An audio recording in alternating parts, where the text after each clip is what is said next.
குலம் களைந்தாய் களைந்தாய் என்னை, குலம் களைந்தாய் களைந்தாய் என்னை, குற்றம்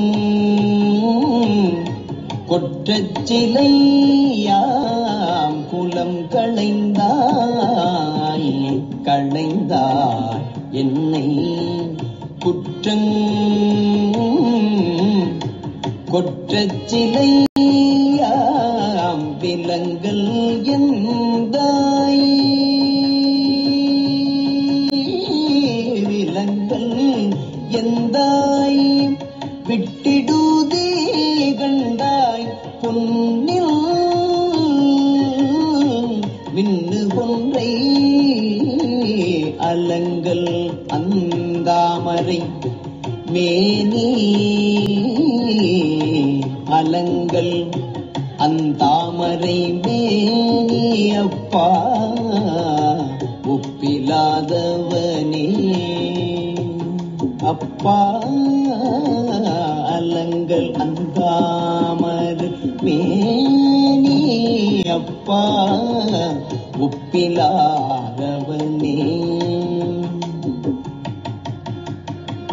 மலங்கள் ஐந்தால்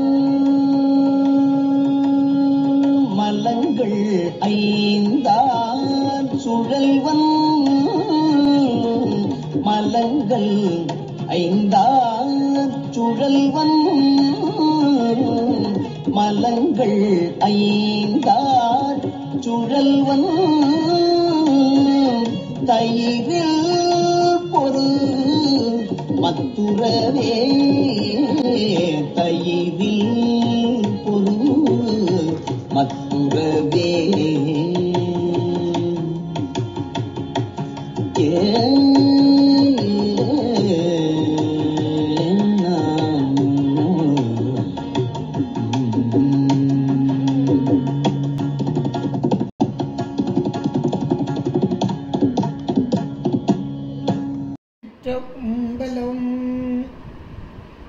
பார்வதி பதே ரர மகாதேவ, தென்னாடுடைய சிவனே போற்றி, எண்ணற்றவர்க்கும் இறைவா போற்றி. திருச்சிற்றம்பலம்.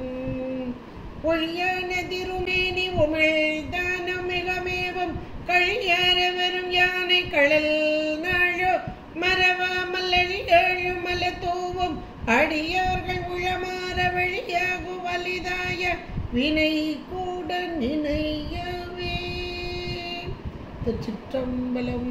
தில்லை புத்தபெருமான் திருவடிகளை சிறமேற்கொண்டு குருமகா சன்னிதானங்கள் பொற்பாதம் பணிந்து அடியவர் மக்கள் பொற்பாதம் பணிந்து இன்றைய திருவாசக சிந்தனையிலே நம்ம நீத்தல் விண்ணப்பத்தை சிந்தித்து கொண்டிருக்கிறோம்.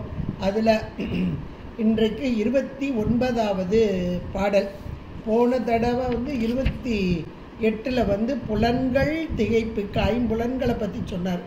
புலன்கள் வழியாக மயங்கி நிற்கும் என்னை விட்டுறாதப்பா, அந்த தீநெறிக்கு நான் போயிடக்கூடாது, புலன்கள் திகைப்பிக்க யானும் திகைத்து அந்த வழியில் போய் அப்படி திகச்சு போய் நிற்கிறேன், ஒரு பொய் நெறிக்கே விளங்குகின்றேன், அது என்னை மோசமான ஒரு நெறியில் கொண்டு போய் சேர்க்குது, அப்போ அப்படி என்னை விட்டுறாதங்கிறார். பொய் நெறிக்கே விளங்குகின்றேனே விடுதி கண்டாய் அப்படின்னாரு 28வது பாடலில். இப்போ 29வது பாடலில் புலம் களைந்தாய் களைந்தாய் என்னை குற்றம், அது வரைக்கும் அப்படி ஒரு பிராக்கெட்லனா ஒரு சின்ன கமா போட்டுக்கோங்க. குலம் களைந்தாய் களைந்தாய் என்னை குற்றம் கொற்றச்சிலை. இப்போ இதை பிராக்கெட்டை அடுத்ததை கொண்டு வாங்க. கொற்றச்சிலையாம் விலங்கல் எந்தாய் என்னை விட்டுடுதி கண்டாய், பொன்னின் மின்னு கொன்றை அலங்கல் தாமரை மேனி அப்பா ஒப்பு இல்லாதவனே, மலங்கள் ஐந்தால் சுழல்வன், மலம் களைந்தாய், மலங்கள் ஐந்தாய் சுழல்வன், தயிரில் பொறு மத்துறவே. அப்படி கொஞ்சம் ஒவ்வொன்றா பிரித்து ஒவ்வொரு கமா போட்டுக்கோங்க, ஈஸியாக இருக்கும். குலம் களைந்தாய் என்னை குற்றம் கொற்றச் சிலையாம், விலங்கல் எந்தாய் விட்டுடுதி கண்டாய், பொன்னின் மின்னு கொன்றை அலங்கல் தாமரை மேனி அப்பா ஒப்பு இல்லாதவனே, மலங்கள் ஐந்தால் சுழல்வன், தயிரில் பொறுமத்து உறவே. அருமையாக சொல்கிறார். இன்றைக்கு நாம் இருக்கிற நிலையை அப்படியே ஒரு பட்டியல் போட்ட மாதிரியான ஒரு பாடல் இந்த பாடல். இன்றைக்கு அந்த முதல்ல சொல்கிறா பாருங்க, குலம் களைந்தாய் குற்றம் களைந்தாய். அந்த முதல் வார்த்தையை இப்படி கொண்டு கூட்டிக்கோங்க. குலம் களைந்தாய் குற்றம் களைந்தாய். குலம் என்ற ஒன்று, குற்றம் என்ற ஒன்று. இந்த இரண்டுமே உயிர்களாகிய நமக்கு தீமை செய்பவை. அது என்னங்க, குலம் போய் நமக்கு தீமை செய்யுமா அப்படின்னு நம்ம நினைக்கலாம். குலம் தீங்கு செய்யாது. அந்த குலப்பெருமையை பேசிக்கொண்டு நாம் வாழ்ந்து கொண்டிருக்கோம் பாருங்க. ஒரு சின்ன வட்டம் போட்டு அதுக்குள்ளே உட்காந்துருக்கோம் பாருங்க. நான் எப்படிப்பட்ட ஆளாக்கோ, நான் இறங்கி வர முடியுமாக்கோ அப்படின்னு ஒரு அந்த ஒரு இது ஆணவத்தோடைய காரியம்தான். ஆணவ காரியம்தான் இப்படி குலம் அப்படின்ற ஒன்றில் நம் மமதை அப்படியே மேலோங்கி, அப்போ பணிவாம் தன்மை அந்த இடத்துல குறைஞ்சிது. இப்படிப்பட்ட குலத்தினால் வரக்கூடிய பெருமை அதை நீக்கி கொடுப்பாங்கிறார். குலத்தில் வர்ற பெருமையை நீக்க முடியுமா அப்படின்னா, மணிவாசகர் சொல்கிற இந்த குலம் அப்படின்றது இந்த உடல் மாயாக்காரியமான உடல், வினைக்கு ஈடாக வந்த உடல், ஒரு பிறவிக்கு வந்த உடல். இதை நம்ம உணர்ந்துட்டாலே சே அப்படின்னு இந்த குலத்தை தூக்கி நவுட்டிடலாம். இந்த உடம்புக்கு தானே குலம், உயிருக்கு குலம் உண்டா? அது எந்த ஒரு பேதமும் இல்லாது. ஆண் பெண் அலி என்ற பேதமும், இந்த குலம் அந்த குலம் எந்த குலமும் கிடையாது. அப்போ மேலே இருக்கிற தூள உடல், இந்த தூள உடல் எதன் காரியமாக வருகிறது, எதன் காரணமாக வருகிறது? நாம் செய்த வினைக்கு ஈடாக இறைவன் இந்த மாயா காரியத்தை கூட்டுதல். அப்போ மாயை கண்மம் இந்த ஒரு பிறவிக்கு தான். இதே உடம்பு அடுத்த பிறவிக்கெல்லாம் கிடையாது. எப்படி பிறப்போமோ தெரியாது. புல்லாகி பூடாகின்னு வருஷ பட்டியல் போட்டார் இல்லையா மணிவாசகர், அதுபோல் எத்தனை பிறவியோ. இப்போ இந்த மானுட சட்டைக்கு ஒரு உடம்பு, இந்த உடம்புக்கு ஒரு பெயர், இந்த உடம்புக்கு ஒரு குலம்.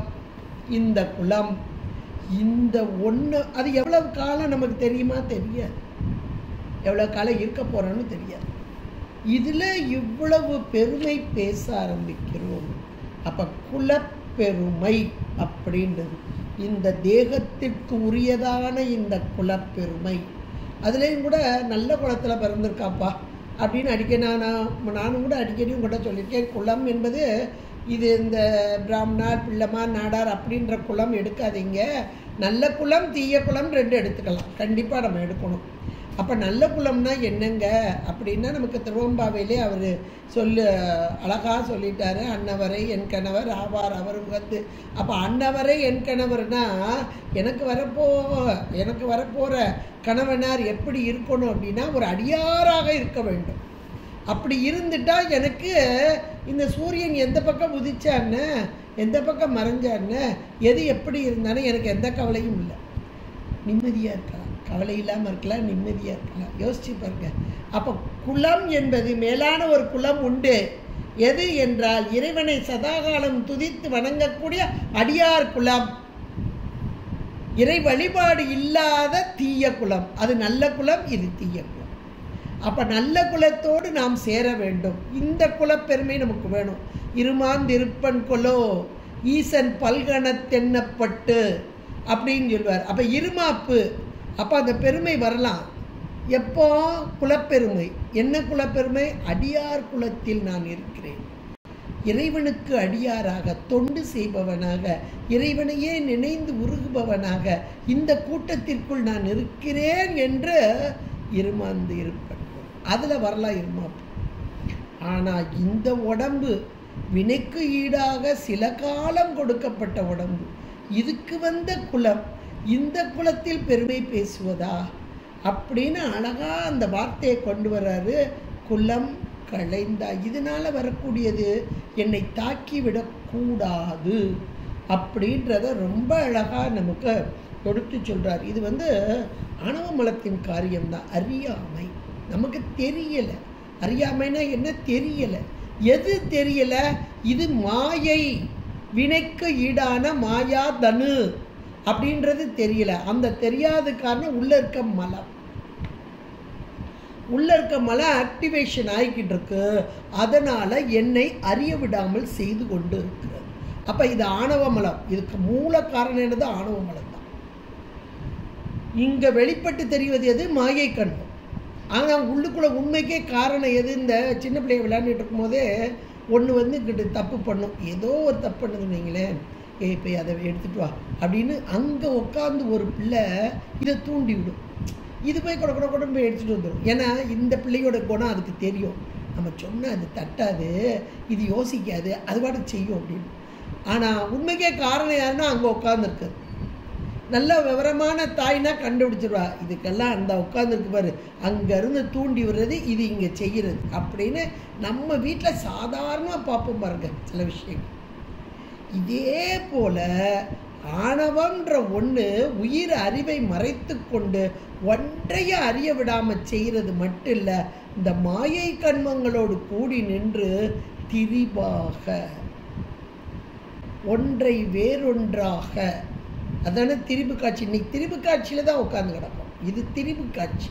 இது உண்மை அல்ல, இது பொய்மையானது, இது நிலைத்தது அல்ல. இந்த உடல் என்பது நிலைத்தது அல்ல. இந்த ஒரு பிறவிக்கு இவர் குறிப்பிட்ட காலத்துக்கு அந்த நிலையாமையை உணர்த்து. இந்த நிலையாமையை உணரச் செய்யாமல் இருப்ப காரணம் இந்த ஆணவ மலம். அப்போ இந்த குலம் களைந்தாய் அந்த இடத்துல நீங்கள் மேலே ஆணவம் போட்டுக்கிடலாம்.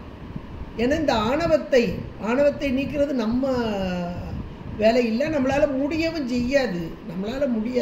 நம்ம இறை வழிபாடு மட்டும்தான் செஞ்சுக்கிட்டு இருக்கணும், வேற எதுக்கும் நமக்கு அதிகாரம் கிடையாது.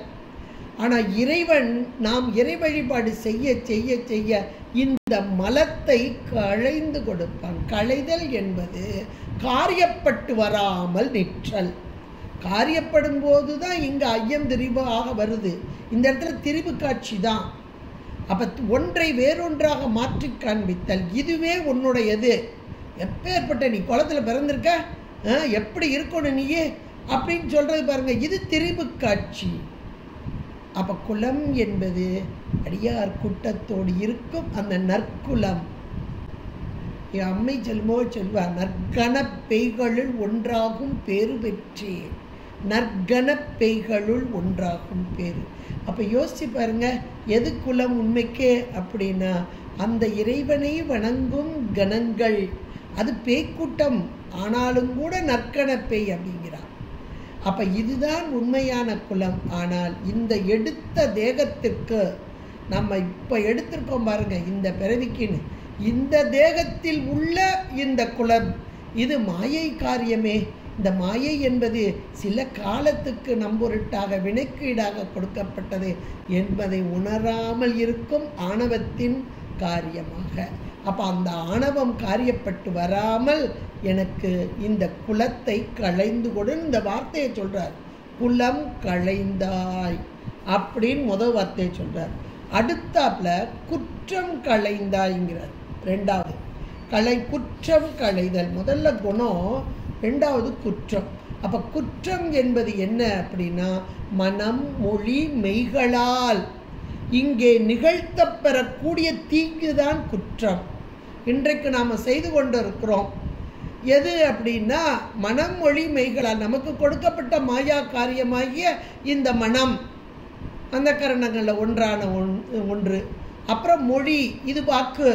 இந்த வாக்கு, இந்த வினை வர்றதே ரொம்ப அதிகமாக வாக்கினால் அப்படிம்பாங்க. வாக்கு அப்படின்றது. அதனால தான் இந்த வாயே வாழ்த்து கண்டாய் அப்படிம்பார் அப்பர் பெருமான் அங்கமாலையில். இந்த வாய் சதாக்களை எதையோ ஒன்று பேசிகிட்டே இருக்கு. பேச பேச பேச வினைகள் அங்கே மேலே ஈட்டம் ஆகிக்கிட்டே இருக்கு. கண்மம். இப்போ இந்த குற்றம் என்பது கண்மம் தான். கண்மம் வினைகள், அது நல்வினை தீவினை ரெண்டுமே வினை தான். வினை ஈட்ட ஈட்ட ஈட்ட மீண்டும் பிறவிதான். நல்வினை ஈட்டினாலும் நல்ல பிறவி, தீவினை ஈட்டினாலும் தீய பிறவி. அவ்வளோதான். இரும்பு விலங்கு பொன் விலங்கு, அவ்வளோதான். அதில் ரொம்ப முக்கியமான பார்ட்டு இந்த வாய்க்கு தான் மொழி என்று சொல்லக்கூடியது. மொழியினால். அதனால தான் மீண்டும் மீண்டும் நம்ம அருளாளர்களுடைய வாக்கை நீங்கள் பார்த்தீங்கன்னா சதா காலமும் அஞ்செழுத்து மந்திரத்தை சொல்லுங்கள். அதனால் வாக்கினால் வரக்கூடிய இந்த வினைகள் நம்மை விட்டு போவதற்கு ரொம்ப ரொம்ப முக்கியமான ஒன்றாக எப்பெல்லாம் நம்ம திருமுறைகளை நல்ல பண்ணே தெரியலனா கூட சும்மா சொல்லிக்கிட்டே இருக்கும். இப்போ திருவாசக முற்றோதெல்லாம் நடக்குதுன்னா 6 மணி நேரம். இந்த 6 மணி நேரம் வேறு பேச்சு இல்லாமல், வெறும் பேச்சு இல்லாமல், அதில் கூட திருப்புலம்பல்னு ஒன்று இருக்கும். வெறும் புலம்பல் இல்லாமல் திருப்புலம்பலாக புலம்புதல், திருவை நோக்கி புலம்புதல், திருவையே புலம்புதல். இப்போ இந்த திருப்புலம்பல் நமக்கு இது புண்ணியம். என்ன புண்ணியத்தில் போய் சேருது? சிவபுண்ணியத்தில் போய் சேருது. சிவபுண்ணியத்தில் போய் சேர்ந்துடும். அப்போ இறைவனுடைய திருவுருளுக்கு பத்திரமாகிறோம், வினைகளிலிருந்து நீக்கப்பெறுகிறோம். அப்போ நம்முடைய நேரம் காலங்களை எல்லாம் மனம் வாக்கு காயம் 3 தான். இந்த 3 தான் வினைகள் வருது.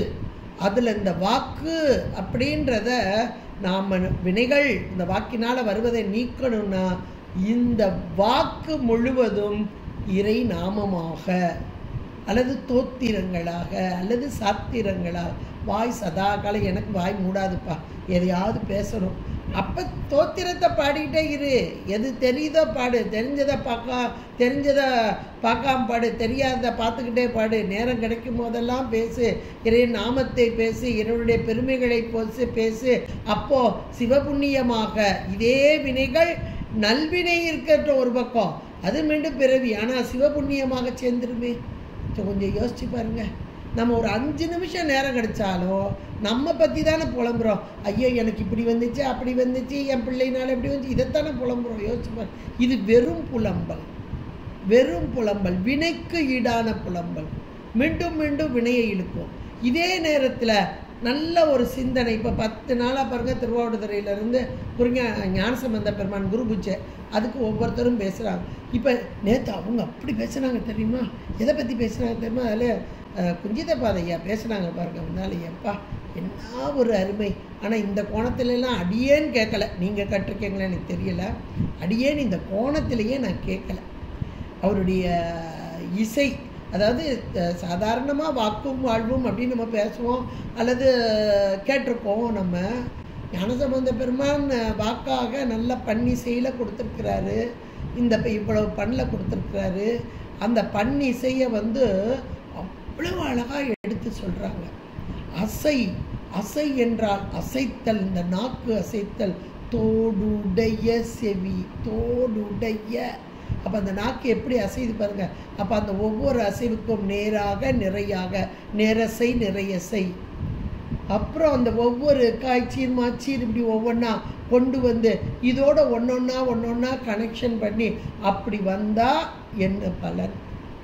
எவ்வளோ அழகாக நுணுக்கமாக ஒவ்வொரு பாடலுக்கு இப்படி எடுத்து, அதுவும் நமக்கு ரொம்ப பரிச்சயமான பாடல்லாம் கொண்டு வந்தாங்க. அது கலி விருத்தம், கலித்தொகை, இந்த அதெல்லாம் பற்றி கட்டளக்கலித்துறையெல்லாம் பாடுறது ரொம்ப கஷ்டம்பாங்க. இதில் கட்டளக்கலித்துறையிலேயே நமக்கு இங்கே இருக்கக்கூடிய கலி விருத்தத்துல எல்லாம் அவ்வளோ அழகாக எடுத்து சொன்னாங்க. ஆச்சரியம், ரொம்ப ஒரு சந்தோஷமாக இருந்துச்சு. அந்த 1.5 மணி நேரமும் அவ்வளோ ஒரு சந்தோஷமாக இருந்துச்சு. இப்போ நம்ம இந்த கோணத்தில் திருவாசகத்தெல்லாம் பார்க்கல. உண்மைக்கே திருவாசகத்தில் நீங்கள் எடுத்து பார்த்தீங்கன்னா முதல் சிவபுராணம் நிறைய பேர் தெரிஞ்சுக்கலாம், தெரியாமலும் இருக்கலாம். நீ இன்னைக்கு முடிஞ்சோன்னு இப்படி எடுத்து பாருங்கள் டக்குன்னு. சிவபுராணத்தில் என்ன அந்த இதில் என்ன இருக்குன்னு அடிக்கடி சொல்லி கருத்துரை பாருங்கன்னு சொல்லி சிவனது அனாதி முறைமைன்னு இருக்கும். அதுக்கு கீழே போட்டிருக்கும் பாருங்கள், கலிவெண்பான் இருக்கும்.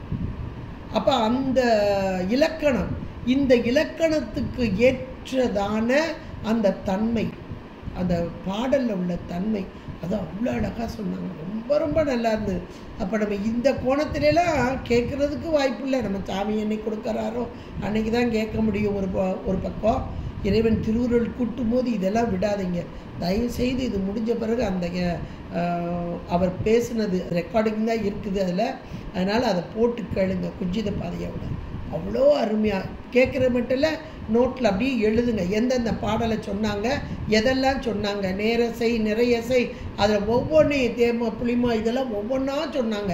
அப்புறம் அது கட்டளையாக கூடுதல், கட்டளைனா என்ன, அந்த கட்டளை எப்படி இந்த பாடலில் இருக்குது அப்படின்றதெல்லாம், இந்த கட்டளை வர்றதுனால நமக்கு என்ன பலன் அப்படின்றதெல்லாம் அழகாக எடுத்து சொன்னாங்க. இதெல்லாம் அப்படியே நோட்ஸாக எழுதி வைங்க. உண்மைக்கே இது வாழ்க்கைக்கு மிக மிக முக்கியமான ஒன்றாக அமையும் அப்படின்றது. நம்ம வாழ்க்கைக்கு தான், யாருக்கோ இல்லைங்க, நமக்கு நன்மை தரக்கூடியது அப்படின்றத நம்ம உணர்ந்துக்கலாம். இப்போ இந்த இடத்துல குற்றம் அப்படின்றது மனம் மொழி மெய்களால் நிகழ்த்தப்படக்கூடியது. மனம், இதை வாயை நம்ம சொல்லிட்டோம், வாயாவது கொஞ்ச நேரம் மூடி இருக்கு, மனசை மூட முடியுதா? ஏதாவது மூடி கிடக்கா அப்படின்னா மூடி இருக்கு, நம்ம தான் யூஸ் பண்ணலை. அது இறைவன்ற அந்த திருநாமத்தை போட்டு இப்படி கிச்சு மூடிடணும். சதா காலமும் இறைவன் திருநாமத்திலேயே உட்கார்ந்துருக்கணும். மனம் சதா காலமும் எண்ணிக்கொண்டே இருக்க வேண்டும் இறைவனுடைய திருநாமத்தை. அந்த மூடி வச்சு மூடிட்டோம்னா மனம் அடங்கி போயிடும். அது மனம் அடங்கினாலே எல்லா பிரச்சனையுமே முடிஞ்சு போச்சு, எல்லா பிரச்சனையும் முடிஞ்சு.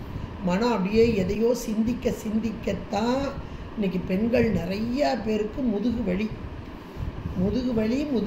இத்தனாவது டிஸ்க்கு போச்சு, இந்த டிஸ்க்கு போச்சுன்னு ஒவ்வொருத்தரும் பெரிய பெரிய பெல்ட்டை தூக்கி மாட்டிக்கிட்டு அலைகிறோம் நம்ம. உண்மைக்கு இதுக்கெல்லாம் காரணம் மனசு தான் காரணம். இந்த மனசு போய் அப்படியே திருகி அது இப்படி இருக்குமோ, இது இப்படி இருக்குமோ, இப்படி நடந்துச்சு, நான் என்ன செய்ய போகிறேன்னு தெரியலையே, அடுத்து என்ன நடக்க போகுது, இல்லாதது இருக்கிறதெல்லாம் கற்பனை பண்ணி மனசை அப்படியே குழப்பி, மனக்குழப்பத்தால் இந்த தண்டுவடம் பாதிக்கப்பட்டு, இந்த மனம்தான் தண்டுவட பாதிப்புக்கே காரணன்றது எங்களை மாதிரி ஆளுங்க சொன்னால் கேட்க மாட்டாங்க. அது டாக்டர்கிட்ட போய் ஸ்கேன் எடுத்து எம்ஆர்ஐ எடுத்து அவர் சொல்லி ஒரு பெரிய பெல்ட்டை வாங்கி இடுப்பில் போட்டால் நிம்மதியாக இருப்பாங்க. நாங்கள் சொல்கிறது ஏதோ காமெடி பீஸாக தெரியும், ஆனால் என்னைக்குனாலும் நீங்கள் உணர்வீங்க இந்த ஸ்பைனல் கார்டுக்கு காரணம் மனம்தான். அப்போ மனம் அது செம்மையாக வேண்டும். அப்போ அந்த மனதை கட்டுப்படுத்துறது நம்ம கையில் இல்லை, இறைவன்கிட்ட.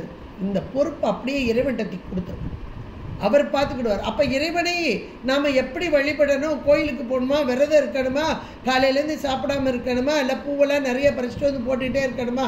ஒன்றுமே வேண்டாம், இருந்த இடத்துல இருங்க. எங்கேயும் நீங்கள் வெளியே கூட போகணும், இருந்த இடத்துல இருங்க. வேணா உங்களுக்கு நூல்கள் இந்த மாதிரி புத்தகங்கள் இருக்கா, திருவாசகம் இருக்கா, திருமுறைகள் இருக்கா, வேணா வாய் விட்டு சத்தமாக படிங்க. எத்தனை நேரங்க படிக்கிறது, போர் அடிச்சிருது, அப்படியே டயர்டாயிருது, விட்டுருங்க. உட்காந்துருக்கீங்களா, படுத்திருக்கீங்களா, நம சிவாய மந்திரத்தை சொல்லுங்க. சிவாய நம என்று சிந்தித்து இருப்பார்க்கு அபாயம் ஒரு காலம் இல்லை. நீங்கள் செஞ்சு பாருங்கள், ட்ரை பண்ணி பாருங்கள். இதை அரை மணி நேரம், 1 மணி நேரம், 2 மணி, அப்படி கொஞ்சம் கொஞ்சமாக கூட்டிக்கிட்டே வாங்க. முதுகு வலின்றதே வராது, வயிற்றில் அல்சர்ன்றதே வராது. உள்ளுக்கு அசிடிட்டி அதிகமாக ஃபார்ம் ஆகத்தான் அல்சரு. அப்போ அசிடிட்டிக் ஃபார்ம் ஆகுதுன்னா எண்ணங்கள் அதிகமாகி இந்த வயிற்றுக்குள்ளே போய் சுரப்பியெல்லாம் அதிகமாக சுரந்து அதுக்கு தகுந்த உணவை கரெக்டாக கொடுக்கலன்னா உள்ளுக்குள்ளே பூரா புண்ணாயிரும். அப்போ இங்கே மனசை நம்ம செம்மைப்படுத்தி அதில் இறை நாமத்தை கொண்டு போய் உட்கார வச்சு கொடுங்க. இந்த வார்த்தை தான், குற்றம் களைந்தாய். மனம் மொழி மெய்களால் நடக்கக்கூடிய தீங்குகள் இதை களைந்தாய் அப்படிங்கிறார். அப்போ குலம் களைந்தாய், குற்றம் களைந்தாய். அப்போ ரெண்டையும் களைகிறதுக்கு சாமிக்கு தகுதி வேணுமே. அந்த தகுதி எப்படிப்பட்டதுன்றதை அடுத்து சொல்றார். சிவபரத்துவம் அப்படின்னு சொல்லக்கூடிய அட்டவிரட்டான செயல்களில் ஒன்றான இதை சொல்றார். எதை சொல்றாரு? கொற்ற சிலையாம் விலங்கல் எந்தாய் அப்படிங்கிறார். கொற்ற சிலையாம், சிலைனா மலை, கொற்ற சிலையாம் விலங்கல் அப்படின்னா மேருமலை. மேருமலையே, சிலைனா மலை, மேருமலையே வில்லாக, சிலைனா மலைன்னு ஒரு பொருள், சிலைனா வில்லுன்னு ஒரு பொருள். இந்த மேருமலையே எப்படி அப்படியே வில்லாக வளைத்து வில்லாக வளைத்து, எதுக்கு? அந்த 3 புறங்களை எரிக்கிறது. வெற்றி வாகை சூடியவன். ஒரு மலையை அப்படியே வளைக்க முடியுமா அப்படின்னா அவ்வளவு எளிதாக வளைச்சிட்டாரு சாமி. அப்போ இப்படி வளைக்க தெரிந்த இந்த இறைவனுக்கு என்கிட்ட இருக்கிற ஒரு மலம், ஆணவம்ன்ற ஒரு கல் போன்றது. அது தன்னையும் காட்டாது, தலைவனையும் காட்டாத ஒரு தன்மை உடையது, தன்னை காட்டாது. அப்படிப்பட்ட ஆணவத்தை, இப்பேற்பட்ட மலையவே வில்லா வளைத்தவனுக்கு ஆணவத்தை நீக்க முடியாதா? முடியும். அப்படின்றதுதான் சிவபரத்துவம் இங்கே சொல்லப்படுது. ஆணவம் மட்டுமா? எனக்கு வினைக்கு காரணமாக இருக்கக்கூடிய, குற்றத்திற்கு காரணமாக இருக்கக்கூடிய வினைகள், வினைக்கு காரணமாக இருக்கக்கூடிய இந்த மாயா காரியங்கள், மனம், மெய், மொழி, இது எல்லாத்தையும் இந்த 3ஐயும் சேர்த்து சொல்றார். அப்ப ஆணவம், இந்த கண்மம், மாயை, 3 மலங்கள். இந்த 3 மலங்கள் தானே முப்புறம். முப்புறமாவது மும்மல காரியமே. நமக்கு திருமந்திரம் சொல்லிட்டு இல்லையா, முப்புறம் என்பது மும்மல காரியம். இந்த 3 மலங்களை நீக்குவதற்கு சாமி முப்புறத்தை எரிப்பதற்கு எப்படி வந்தார் அப்படின்னா, அப்படியே ஒரு புன்னகை தானே, புன்னகையிலேயே எரிச்சிட்டார் இல்லையா. அப்போ வெற்றியே சூடக்கூடியவர். அந்த வெற்றி எப்படின்னா, அவங்கெல்லாம் தேவாதி தேவர்கள்லாம் வந்தாங்க, நாங்கள் வந்ததுனால வெற்றின்னாங்க, அந்த முனைப்பு. ஆனால் எதையுமே எடுக்காமல் இங்கே வெற்றி கொண்ட இறைவன் எம்பெருமான். அப்போ இந்த இறைவனால், அப்படிப்பட்ட மலையே வளைத்த இறைவன் என்னுடைய மலத்தையும் களைவான், குலத்தை களைவான். இந்த குலத்திற்கு காரணமாக இருப்பது ஆணவ மலம். ஆணவ மலத்தை காரியப்படாமல் செய்வான், குற்றத்தை களைவான். இந்த குற்றம் களைதல் என்ற மாத்திரத்தில் வினையினால் வரும் மாயா காரியங்கள் அத்தனையும் நீக்குவார் அப்படின்னு அந்த அதில் வரியில அழகா சொல்லிட்டார். கொற்றச் சிலையாம் விலங்கல் எந்தா, என்னுடைய தந்தையாக இருப்பவனே. ஏன்னா மற்றவங்கள்லாம் இப்போ நம்மகிட்ட ஒரு கஷ்டம் இருக்குது, அதை தீர்க்கணும்னா என்னதான் இருந்தாலும் உறவுகள் அடுத்த உறவுகள் அவங்கடக்கா இப்போதான் அதை பார்க்க முடியாதுன்னு போயிடுவாங்க. ஆனால் எனக்குரிய தகப்பன் அப்படின்னா உறுத்தா, ரொம்ப அன்பா, எப்படியாவது இந்த பிள்ளைக்குரிய கஷ்டத்தை நீக்கணும், நான் நீக்கணும் அப்படி ஒரு தகப்பன், அப்படி ஒரு துடிப்பாக இருப்பாருங்க. அதனால தான் எந்த அப்படிங்கிற எனக்கு தந்தை. எனக்கு தந்தைன்னா உடம்புக்கு மட்டுமா? இல்லை, உடம்புக்கு தந்தை இந்த உலகத்தில் கொடுத்துட்டாரு சாமி. உயிருக்கு தந்தை. எத்தனையோ பிறவிகளில் இந்த உயிர் மீண்டும் மீண்டும் மீண்டும் உடல் எடுத்து வருகிறது. ஆனால் அந்த உயிருக்கு தந்த முதல் உடம்பு கொடுத்தவன் அவனே. அதனால் அவனே எனக்கு இந்த உயிருக்கு தந்தையாக. எந்தாய் விட்டுடுதி கண்டாய், என்னை விட்டுற மாட்டப்பா அப்படின்னு. இப்போ இறைவனுடைய அந்த உடம்புல இருக்கக்கூடிய அந்த மாலை எப்படி இருக்குதா, இறைவனுடைய திருமேனி அப்படின்னு சொல்லும்போது இறைவன் செம்மேனி அம்மான், சிவந்த நிறம், அழகு நிறம், செம்மையான நிறம். சிவப்பு என்பதுதான் இறைவனுக்குரியதான நிறம். அந்த சிவந்த மேனி அது தாமரை மலர், சிவந்த தாமரை மலர் போல இருக்கும். அவர் உடம்பெல்லாம் திருநீர் பூச்சி, அது வெண்மையான தாமரை மாதிரி இருக்கும். அப்போ உடம்பு சிவப்பு தாமரையாக இருக்குது, அதில் இருக்கிற பூச்சி வெண்மையான திருநீற்று பூச்சி வெண்தாமரையாக இருக்கு. அப்போ உடம்பெல்லாம் தாமரை மேனியாக, வெண்தாமரையும் சிவப்பு தாமரையுமாக இருக்கும் மேனி. இந்த மேனியில் மாலை போட்டிருக்கார் சுவாமி. என்ன மாலை போட்டிருக்கார் அப்படின்னா, மின்னுகின்ற பொன் போன்று மின்னுகின்ற கொன்றை அலங்கல். அலங்கல்னா மாலை, கொன்றை மாலை. இது எப்படி இருக்கும்னா நிறத்தால பொன்னிறம், அது மஞ்சள் கலரில் இருக்கும் பாருங்க, நிறத்தால பொன்னிறம். அதான் பொன்னின் மின்னு, அப்படியே மின்னுதான், அழகா மின்னுதான். இந்த மின்னுது அப்படின்றது பொண்ணுக்குரிய தன்மையும் மின்னலுக்குரிய தன்மையுமாக. பொண்ணுக்குரிய தன்மை, பொன்னின் தன்மை அப்படின்போது மஞ்சள் நிறம் சொல்லலாம். மின்னுதல் அப்படின்னும் போது அழகாக அந்த ஒளி, இது மின்னலை குறித்தல்.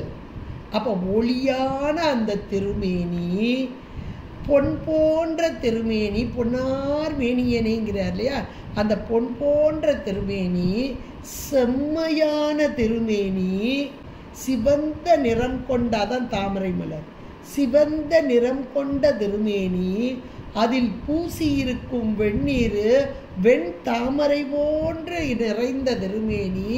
அப்போ இவ்வளவு சேர்ந்த அந்த திருமேனி எதை உணர்த்துகிறது அப்படின்னா, உயிர்களாகிய நமக்கு தாமரை மலர் எப்படி இங்கே உதவ, அது பார்க்கறதுக்கு கண்ணுக்கு குளிர்ச்சி, அதில் வரக்கூடிய தேன் பருகக்கூடிய அந்த வண்டினங்களுக்கு இன்பத்தை தருவது, இப்படியெல்லாம் தாமரை இன்னும் நோய்க்கு நல்ல ஒரு மருத்துவ குணம் கொண்டது. தாமரை நிறைய மருத்துவ குணம் தாமரையில் இருக்குது, நமக்கு தெரியல, அவ்வளோதான். ஆனால் அவ்வ பிராட்டி அதை அழகாக பட்டியல் போட்டிருக்கிறா, என்னென்ன நோய் குணமாகும்னு சொல்லி. அதில் இருக்க ஒவ்வொரு பாகமும் ஒவ்வொரு நோய்க்கு மருந்தாக இருக்கிறது அப்படின்னு. இப்போ இறைவனுடைய திருமேனி நம்முடைய நோயாகிய ஆணவ நோய்க்கு மருந்தாக, அது வெண் தாமரையாக, சிவந்த தாமரையாக, இங்கே பொன் போன்ற அழகான கொன்றை மாலையாக, மின்னுகின்ற மின்னலை போன்ற வெண்மையான ஒளியாக, இவ்வளவுமான கெட்டப்பில் சாமி இருக்கிறாரு அப்படின்னு கொண்டு வர்றார். இப்படிப்பட்ட உனக்கு ஒப்புமையாக யாரையாவது சொல்ல முடியுமா? உவமிக்க ஒண்ணாத இறைவன் எம்பெருமான். திருவருட்பேணிலேயே நமக்கு உமாபதி சிவாச்சாரியார் ஓமிக்க பெருமைக்கும் நுண்மைக்கும் பேற்றுக்கும் இவனுக்கு ஒப்பானவன் யாருமே கிடையாது, ஒப்புமை இல்லாதவன், மேலானவன் அப்படின்றத, அதான் ஒப்பு இல்லாதவனே, எல்லாவற்றாலும் மேலான தன்மை கொண்ட இறைவன் என்பதனை ஒப்பில்லாதவனே. இப்படிப்பட்ட நீ மலங்களைந்தாய். நான் எப்படி போய் இருக்கேன்? மலங்கள் ஐந்தாய், 5 மலங்களோடு கூடியவனாக இருக்கிறேன். மலங்கள் ஐந்தாய் சொல்ல ஏற்கனவே ஒரு பாட்டையும் கூட சொல்லுவார், மலங்கள் ஐந்தால் சொல்லுன்றது அப்படின்றத. இப்போ மலங்கள் 5 அப்படின்பார். 5 மலங்கள் நமக்கு தெரியும், ஆணவம், கண்மம், மாயை, மாயேயம், திரோதாயி என்று சொல்லக்கூடியது. இப்போ 5 மலங்களால், 5 மலங்களோடு கூடி சுழல்வன், சுழலுதல். ஒரு தயிரை கடைவாங்க, நம்ம எல்லாம் பார்த்துருக்கோம், அப்படியே ஒரு மத்தை போடுவாங்க, போட்டு அப்படியே கடைவாங்க. அப்படி கடையும் போது சுற்றி சுற்றி சுற்றி சுற்றி அந்த தயிர் எது வரைக்கும் கடைவாங்கன்னா, அந்த வெண்ணெய் திரண்டு வெளியே வர்ற வரைக்கும் கடைவாங்க. வெண்ணெய் திரண்டு வெளியே வரணும், வந்த பிறகு தான் நல்லா திரண்டு வரணும். சும்மா முதல்ல லேசாக அப்படி இப்படி லேசாக வர ஆரம்பிக்கும், அப்புறம் நல்லா திரண்டு ஒன்று கூடிடும். அப்போத்தான் இந்த மத்து கயிறு போட்டு இழுப்பாங்க. ஒரு காலத்தில் அது, இப்போ நம்ம மிக்சியில் போட்டு அடிக்கிறோம். இப்போ மிக்சியில் போட்டு அடித்தாலுமே அது எப்போ நம்ம நிப்பாட்டுறோம், நல்ல மேலே திரட்சியாக வந்துடுது, அப்புறம் தான் நம்ம நிப்பாட்டுறோம். அதே போல் உயிர்கள் பக்குவ நிலை, ஞான நிலையை அடைதல். வெண்ணெய்னாலே ஞானம்தான், ஞான நிலையை அடைதல். ஞானம் எப்போ கிடைக்கும்? இந்த மலங்கள்லாம் அப்படி அப்படியே அது வலிமையெல்லாம் குன்றி நீக்கப்படும் போது. இதை நீக்கிறதுக்கு நம்மளால் முடியுமா அப்படின்னா முடியாது. அதைத்தான் மலங்கள் ஐந்தால் சுழல்வன். இந்த ஆணவம் இதை எல்லாத்துக்கும் மூலமலம் காரணம், அது காரியப்பட்டு பட்டு பட்டு பட்டு பட்டு பட்டு இங்கே இதை நீக்கிறதுக்காகத்தான் மாயையை கூட்டுறாரு, வினைக்கு ஈடாக கூட்டுறாரு. அப்போ கண்மம் மாயை, இந்த கண்ம மாயையும் கூட்டின மாத்திரத்தில் மாயையும், இந்த மாயையின் காரியம்தான் மாயேயம் என்று சொல்லக்கூடியது. தனுக்கரணங்களாக இன்றைக்கு போகமாக உலக போகத்தை அனுபவித்தல் மாயேயம். இது எல்லாமே ஜடம், ஆணவம் ஜடம், கண்மம் ஜடம், மாயை ஜடம், மாயைய ஜடம். இந்த இத்தனை ஜடப்பொருளையும் உயிரின்ற அறிவு பொருளோட கூட்டி வைக்கணும். அது யாருக்கு முடியும் அப்படின்னா, இறைவனுடைய ஆற்றல் தான் இங்கே வருது. ஏன்னா உயிர் அறிவு தான், ஆனால் செயல்படாமல் இருக்கு. அப்போ உயிரை செயல்படுத்தணும். இந்த மலங்கள் எல்லாம் ஆணவமலை பந்தித்து கொண்டு இருக்கிற ஆணவமலத்தை நீக்கிறதுக்காக மாயை கண்மம் கொட்டி வைக்கப்பட்டாச்சு. மாயையும் காரியப்பட்டு நிற்குது, அப்படி மாயையும் காரியம். ஆனால் இதெல்லாம் நமக்கு ஆக்டிவேஷன் அப்படிம்பாங்க இல்லையா, அந்த ஆக்டிவேஷன் யாரால் வருது அப்படின்னா இறைவனுடைய ஆற்றல் தான். அந்த திருவருள் என்று சொல்லக்கூடிய அருள் சக்தி தான் இந்த உயிர்களுக்கு இப்போ மாயை கர்மத்தை கூட்டுவித்து ஆணவ மலத்தையும் ஆக்டிவேஷன் கொடுக்கும். ஆணவ மலமும் இங்கே காரியப்பட்டு வருவது இந்த இறைவனின் ஒரு ஆற்றல். அந்த ஆற்றலுக்கு தான் இந்த மலங்களோடு கூடி நின்று உயிருக்கு இந்த நன்மையை செய்வதால் இந்த ஆற்றலுக்கு, இறைவனுடைய இந்த ஆற்றலுக்கு திரோதாயி என்று பெயர். இதுவும் மலமாக கருதப்பட்டது. இது மாபாடியத்தில் ரொம்ப அழகாக முனிவர் சொல்வார். இதுவும் ஒரு மலமாக கருதப்பட்டது. இது இறைவனுடைய ஆற்றல் தான், சக்தி தான், அருள் தான். இது கருணை தான். அருள்னாலே கருணை தானே. என்னங்க கருணையாக இருந்துக்கிட்டு ஆணவத்தை ஆக்டிவேஷன் பண்ணுமா? ஆணவ ஆக்டிவேஷன் ஆகலைன்னா, அது காரியப்பட்டு வரலைன்னா அது நீங்காதே. ஒரு பொருள் தேயணும், ஒரு ஜடப்பொருள், அது ஒரு ஜடப்பொருள், அது தேயணும்னா அது பயன்பாட்டிற்கு வர வேண்டும்.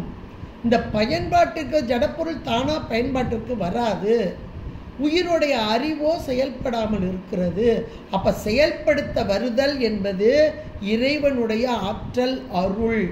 இங்கே மலங்களோடு சேர்ந்து உயிருக்கு கனெக்ஷன் கொடுத்து இந்த மலங்களை தேய வைப்பதால் உயிரை இந்த மலங்களோட சேர்த்து வச்சு இப்போ அந்த அனுபவத்தை கொடுக்கறதுனால ஆக்டிவேஷன் கொடுத்தல் அப்படின்றது.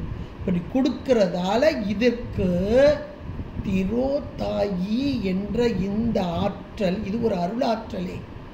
இந்த ஆற்றலுக்கு மலம், இந்த 5 மலத்தில் திரோதாயி ஒன்று, மலத்தோட சேர்த்து சொல்வார் 5 மலம் அப்படின்றது. இப்போ மலங்கள் 5ஆல் அப்படின்றது. ஆணவம்லாம் நமக்கு தெரியும் ஓரளவுக்கு. உயிரை பந்தித்து என்னைக்கு உயிர் உண்டோ அன்றைக்கே பந்தித்துட்டு கிடக்கு. அதை நீக்கிறதுக்காக, ஒரு கட்டை நீக்கிறதுக்காக 2 கட்டை போடுறாரு. அந்த 2 கட்டு அப்படின்றது தான் மாயை என்ற ஒரு பொருள். அதாவது இருள்ன்ற பொருளை நீக்கிறதுக்கு தான் ஒளின்ற பொருள். மாயைன்றது ஒளிப்பொருள். அந்த ஒளிப்பொருளை கொண்டு வந்து சேர்க்கிறாரு. எப்படி சேர்க்கிறாரு? வினைக்கு ஈடா. எனக்கு முழுக்க ஆணவத்தில் கிடக்கும்போது வினை எங்கேருந்து வந்தது அப்படின்னா, வினையே இல்லாத காலத்தில் ஒரு உடம்பு கொடுக்கப்பட்டது. அதுதான் சூட்சும உடம்பு. அதில் மனம் என்ற ஒரு கருவி பொருத்தப்பட்டது. அந்த மனம் என்ற கருவியோடு சேர்ந்து இப்போ ஆணவத்தை ஆக்டிவேஷன் கொடுக்குற அம்மா திரோதாயி கொடுத்த மாத்திரத்தில் இது விருப்பு வெறுப்பு என்று ஆரம்பித்தது. அடுத்த உடல் வந்தது. அப்போ மாயை கர்மம் சேர்ந்துட்டா, மாயையம் என்பது மாயையின் காரியமாக வந்துட்டா. அப்போ 5 மலை வந்துட்டா. இந்த 5 மலை வந்ததில் அடுத்து அடுத்து அடுத்து அடுத்து பிறவி பிரவாக அனாதியாக வரும். அடுத்தடுத்து அதை கடல் அலையை தான் சொல்லுவாங்க அநேகமாக. அந்த கடல் அலை போல் ஒரு அலை அடித்து ஓஞ்சு, அப்பாடா இவ்வளோ கஷ்டம், ஒரு இந்த பெரிய வினையிலேருந்து தப்பிச்சே போ அப்படின்னு சொல்லும்போதே அடுத்த அதை அங்கே பாரு, அடுத்த அலை வந்துட்டு பாரு அப்படிமா. ஒரு அலை முடிஞ்சு போகும்போது அடுத்த அலை அங்கே உருவாய் வினை. அந்த வினைக்கு ஈடாக அடுத்து அடுத்து பிறவி. இதான் சுழற்சி. மீண்டும் மீண்டும் மீண்டும் பிறவி சூழல், சுழற்சி. இந்த கண்மம் பிரவாக அனாதியான இந்த கண்மத்திற்கு ஈடாக மாயையின் காரியம் கூட்டுவிக்கப்பட்டு எதற்காக இத்தனையும் ஆணவம் தன் வலி இழக்க வேண்டும் என்பதற்காக இதையெல்லாம் ஆக்டிவேஷன் கொடுப்பவள் திரோதாயி என்ற அருள் ஆற்றல். இந்த 5 மலங்களால் மலங்கள் 5ஆல் சுழல்வன், மீண்டும் மீண்டும் பிறவி சூழல். எப்படின்னா தயிரில் பொறு மத்து உறவே. ஒரு மத்த தயிரில் போட்டு அப்படி கடைகிறாங்க இல்லையா, அறம் பாவம் என்னும் அரும் கயிற்றால் கட்டி புறம் தோல் போர்த்து புழு அழுக்கு மூடி மலம் சோறும் 9 வாயில் குடிலை மலங்க புலன் 5 வஞ்சனையை செய்ய. எவ்வளோ அழகா அப்படியே இந்த கருத்தை சொல்கிறாரு பாருங்க. அதில் இவ்வளவுமா அப்படியே போட்டு கடைய கடைய கடைய கடைய கடைய. இப்போ இந்த இடத்துல இந்த தயிர் இதில் கடைய கடைய கடைய உள்ளே இருக்கிற வெண்ணெய் வெளிப்பட்டு தோன்றுதல். அதே போல மீண்டும் மீண்டும் பிறவி சூழலில் பட்டு பட்டு பட்டு பட்டு வர வர வர வர ஆணவமலம் தேய்ந்து, ஆணவமலம் ஒரு பக்கம் தேய தேய தேய உள்ளிருக்கும் ஒளி வெளிப்பட்டு தோன்றுதல். அதுதான் வெண்ணெய். ஞானம், சிவஞானம். சிவஞானம் தோன்றும்போதுதான் உயிர் தான் ஒரு அறிவு பொருள் என்பதை உணரும். சிவரூபத்தில் ஆன்ம தரிசனம் என்பது. இவ்வளோ அருமையாக இந்த பாட்டில் 29வது பாட்டில் நம்முடைய நிலைமையை எவ்வளோ அழகாக சொல்லியிருக்கார். இவ்வளோ ஒரு அருமையான ஒன்று. இந்த கடைசி ஒரு வார்த்தையை இன்னுமே சொல்லிக்கிட்டே போகலாம், அவ்வளோ இருக்குது. நீங்களே நிறைய கொஞ்சம் சொல்லியாச்சு. ஒரு கோடு தான் போட்டிருக்கு, நீங்கள் ரோடே போடுங்க. ஏன்னா அவ்வளோ விஷயங்கள் எங்களுக்கு கொட்டி கிடக்கு இந்த வரியில். மலங்கள் ஐந்தாய் சுழல்வன், எப்படி சுழல்ற? தயிரில் ஒரு மத்துரவே, இப்படி சுழண்டுக்கிட்டு இருக்கிறேனே அப்படிங்கிறார். அப்போ என்ன செய்யணும்? என்னைய குலம் களைந்தாய், இந்த குலத்தினால் வரும் இந்த ஆணவ காரியம் அதை நீக்கி. குற்றம் களைந்தாய், மாயை வினை ரெண்டும் அதையும் களைந்தாய். உன்னால் முடியாது இல்லைப்பா, நீ எப்படி ஆள் தெரியுமா? கொற்ற சிலையாம் விலங்கல், அந்த மலையவே வில்லாக்கி நீ 3 புறங்களை எரிச்சி இல்லையா? அப்போ 3 புறங்களது மும்மல காரியம் தானே. அப்போ அப்படிப்பட்ட வீரச் செயல் புரிந்த உனக்கு இந்த குலத்தையும் குற்றத்தையும் நீக்க முடியாதா? இந்த என்னுடைய மலங்கள் மூணையும் நீக்க முடியாதா? இந்த மலங்கள்லாம் வந்ததுனால மீண்டும் மீண்டும் பிறவிச்சூழலில் பட்டு தகைத்து கொண்டு இருக்கிறேனே அப்படின்னு அழகாக சொல்லி, நீ எப்பேற்பட்டவன் தெரியுமா? பொன்னின் மின்னு கொன்றை, நல்ல பொன் போன்ற மேனியை கொண்டவன். இந்த கொன்றை மாலை என்பது அழகுக்காகவும் நல்ல மனத்திற்காகவும் வெற்றிக்காகவும் சொல்லப்படுவது. ஒன்று அழகு, அதனுடைய நிறம், அழகான பொன் போன்ற நிறம் அழகு. அடுத்து அதனுடைய மனம், அந்த மனம் எப்படி இருக்கும்? கொன்றை மலர் தேன் அதிகமாக பிழிற்றக்கூடியது, மனம் மிகுந்தது அப்படின்றது. அப்போ முதல்ல அதனுடைய நிறம் அங்கே மிக பொன் போன்ற அழகான அந்த நிறத்தை சொல்லி, அடுத்து அதனுடைய மனத்தை சொல்லி, அடுத்து அதில் தேன் பிழிற்றக்கூடிய தன்மையை சொல்லி, இதெல்லாம் இறைவனுடைய கருணைக்கும் இறைவனுடைய பேர் ஆற்றலுக்கும் இறைவனுடைய அன்பின் வடிவிற்கும் இவ்வளவுமா சொல்லக்கூடியது இந்த கொன்றை மாலை. இப்படிப்பட்ட கொன்றை மாலை அணிந்தவன் நீ அப்படின்னு சொல்லும்போது, நீ அன்பின் வடிவு, நீ வெற்றியே. இந்த கொன்றை மாலை வெற்றிக்கு அணிவதும் உண்டு. அப்போ எந்த போனாலும் நீ வெற்றி பெறுவ, எதுலனாலும் தோல்வி என்பதே கிடையாது இறைவனுக்கு. அப்போ வெற்றி வாகையே சூடக்கூடிய அதை கொன்றை மாலை. அப்போ என்னொட்ட இருக்கிற இந்த இதை நீக்க முடியாதா? குலத்துக்கு காரணமான ஆணவமும் குற்றத்துக்கு காரணமான வினை மாயை வினையையும் நீக்க முடியாதா அப்படின்னு சொல்கிறார். அதை இறைவனுடைய இந்த கெட்டப்பை சொல்கிறார். பொன்னின் மின்னு கொன்றை அலங்கல், அலங்கல்னா அந்த மாலை. அடுத்து தாமரை, அழகான தாமரை போன்ற மேனி, சிவந்த மேனி. அதோடு நீங்கள் உடம்புல திருநீர் பூச்சி, அது வெண்மையானது. அப்போ வெள்ளத்தாமரை சிவப்பு தாமரை எல்லாமா தாமரை மேனி போன்றவன் இவன். தாமரை மேனி என்றாலே நம்மை தாங்குபவன் என்று பொருள், உயிர்களை தாங்குதல் அப்படின்ற பொருள் அதில் இருக்கு. அப்போ அப்படிப்பட்ட இறைவன், அப்பா உனக்கு ஒப்பு யாராவது சொல்ல முடியுமா? இந்த ஒப்பில்லாதவனேன்ற இடத்துல எனக்காக இறங்கி வரும் தன்மை, நீ எனக்காக இறங்கி. ஏன்னா இவருக்கு மணிவாசகருக்கு குருவடிவாக வந்துட்டார். நீ குருவடிவாக வந்தாலும் உனக்கு ஒப்புன்றதெல்லாம் கிடையாது. நீ ஒப்புமை இல்லாதவன், மிக பேராற்றலும் பேரறிவும் பேரன்பும் கருணையும் கொண்ட இறைவன் நீ, ஒப்பில்லாதவன். ஆனால் அடியேன் பொருட்டு இறங்கி வந்த தன்மை, எளியவனாக வந்த தன்மை, அதனால இந்த மலங்களை எல்லாம் என்னிடமிருந்து நீக்கி அந்த பேரின்ப வெள்ளத்திலே என்னை ஆழ்த்த வேண்டும் என்று அழகான ஒரு பாடலாக்கி மணிவாசகர் நமக்கு தந்திருக்கிறார் என்றால், இந்த பாடெல்லாம் படிக்கும்போது தன்னாலே கண்ணில் தண்ணி வரணும். திருவாசகத்துக்கு உருகுதல் என்பது இதுதான். அப்படியே அந்த கண்ணீர் ஆனந்த கண்ணீராக என்னையும் ஒரு பொருளாக ஏற்றுக்கொண்டு நாய்ச்சிவிகை ஏற்றி வைத்த இறைவன் என்று என்னையும் வழி நடத்துகிறான் என்ற உணர்வு மேலோங்கி நமக்கு நிற்கணும் இந்த பாடலை படிக்கும்போது தான். ஏன்னா அவருடைய கருணை, எல்லாத்துக்கும் காரணம் கருணை. இந்த கருணையை நாம் உணர்ந்து கொள்ள வேண்டும். என்றுதான் மணிவாசகர் நமக்காக தந்த ஒரு அருமையான பாடல். குலம் களைந்தாய் களைந்தாய் என்னை குற்றம் கொற்றச் சிலையாம் விலங்கல் எந்தாய் விட்டுடுதி கண்டாய் பொன்னின் மின்னு கொன்றை அலங்கல் அம்தாமரை அப்பா மேனி அப்பா ஒப்பில்லாதவனே மலங்கள் ஐந்தாள் சுழல்வன் தயிரில் பொறு மத்து உறவே என்பதான 29வது பாடலை சிந்திப்பதற்கு இவருடைய திருவருளும் குருவருளும் நமக்கு குட்டி வைமித்தமைக்கு திருவருளுக்கும் குருவருளுக்கும் நன்றி கூறி கேட்டு மகிழ்ந்த அனைவருடைய பொற்பாதங்கள் பணிந்து உங்களிடமிருந்து விடைபெறுகிறேன். நன்றி, வணக்கம். திருச்சிற்றம்பலம்.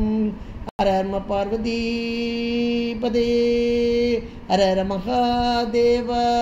தென்னாடுடைய சிவனே போற்றி, எந்நாட்டவர்க்கும் இறைவா போற்றி. திருச்சிற்றம்பலம். ஹர பார்வதி பதே ஹர மகாதேவா. தென்னாடுடைய சிவனே போற்றி, எந்நாட்டவர்க்கும் இறைவா போற்றி.